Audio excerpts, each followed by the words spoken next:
man auch im Zaun vor der Hand hat, wie die Zeichen der Zeit stehen, dass man etwas gegen den Klimawandel unternehmen muss.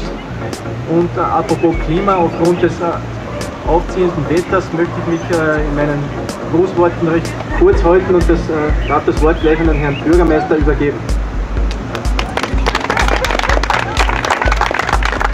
Ja, liebe Veranstalter, sehr geehrte Damen und Herren, liebe Kolleginnen und Kollegen aus der Stadtpolitik, es ist tatsächlich so, wir freuen uns sehr, dass ihr in Kärnten und in Klagenfurt seid, weil wir wollen natürlich mitwirken, sozusagen mit dabei sein in der Entwicklung, auch bezüglich Energie- und Elektroautos und Energieeinsparung und Ressourceneinsparung. Wir wollen natürlich hier österreichweit auch mit dabei sein und wir freuen uns, dass ihr die nächsten Tage in Kärnten seid.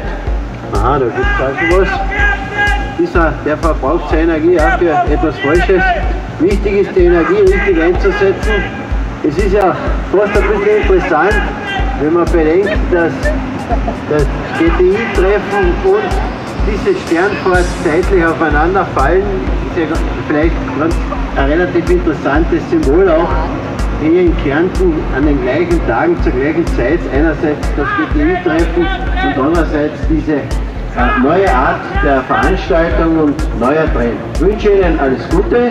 Wir aus Klagenfurt freuen uns und ich glaube auch ganz Kärnten wird davon profitieren, wenn viele Menschen informiert werden, wie es mit diesen Autos sozusagen als Fortbewegungsmittel, wie das Ganze geht. Ich glaube, wichtig ist viel Information. Es gibt viel zu wenig Information noch. Und dazu dienen ja auch Veranstaltungen und Präsentationen wie diesen. In diesem Sinne noch einmal alles Gute.